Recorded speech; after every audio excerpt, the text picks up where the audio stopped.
First, I'll take a motion to approve the consent agenda, and then I know we've got some discussion. Right, I have a motion and a second to approve the consent agenda. Questions, comments regarding the consent agenda? Item number I, staff is asking us to approve the purchase of 4 diesel buses. I gotta be honest, it hurts my heart to pursue diesel vehicles in 2023.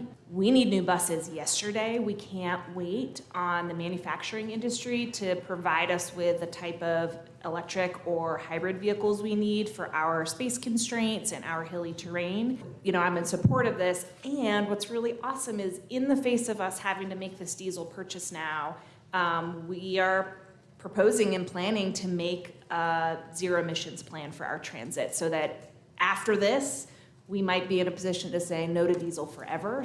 It's complex to get vehicles that we need with the type of emissions that we know we need, and I think that us making that step is the right one. I share your concern around the purchase of diesel buses, and one of the things that we hear often is that we can't find hybrid buses that will work on our routes due to our mountainous terrain. And so I have asked some follow-up questions to those. We know that hybrid buses can reduce carbon emissions by up to 75%. So as we work towards making sure that we buy buses that are in good shape, that are ready for our system for the long haul and make good investments, which, you know, some of the previous efforts, we failed to find those solutions for our community. But I do think that we need to make sure our purchasing matches our long-term goals. Jonathan Wainscott. So yeah. In regards to item I want to say thank you for the purchase of the diesel buses. I know that electric buses are very popular, especially here in Asheville. Electric bus, good for us because of the zero emissions, and they're nice and quiet, and they keep our air clean, which is the same as zero emissions. And zero emissions pairs well with politicians. And you know, with the excitement of electric buses, I just want you to keep in mind that this is what it is required for us to breathe nicer air in Asheville, North Carolina. This is a cobalt mine in the Democratic Republic of Congo. You'll notice that the only piece of machinery in this pit is a dump truck to collect all the bags of dirt that's hand mined. Those people, I'm sure that's a diesel truck. It's just sack after sack after sack, pits of 10,000 men and boys digging by hand for $2 a day so that we can have nicer air in Asheville. And this is for the lithium-ion batteries that are required of electric vehicles and laptops and cell phones. So we all have, you know, some complicity in the demand for these minerals and the labor that's required of that. And this is what that looks like. $2 a day.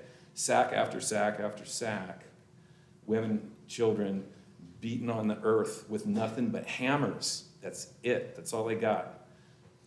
You can also make money by just doing renegade mining, sort of wildcat mining, get on a crew and dig 100 feet down into the earth in a tunnel not much bigger than yourself with hammers to collect this. No ropes, no safety nets, no nothing.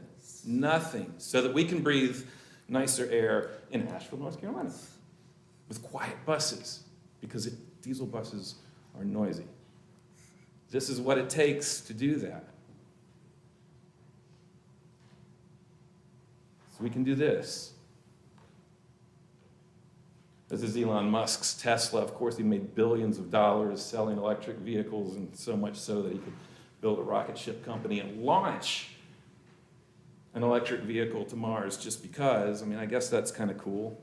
But this is the beginning of the supply chain. It goes from here to our cell phones, to our laptops. So, you know, think about that. Like, why are we so privileged here in Asheville? We need our air to be cleaner and our buses to be quiet.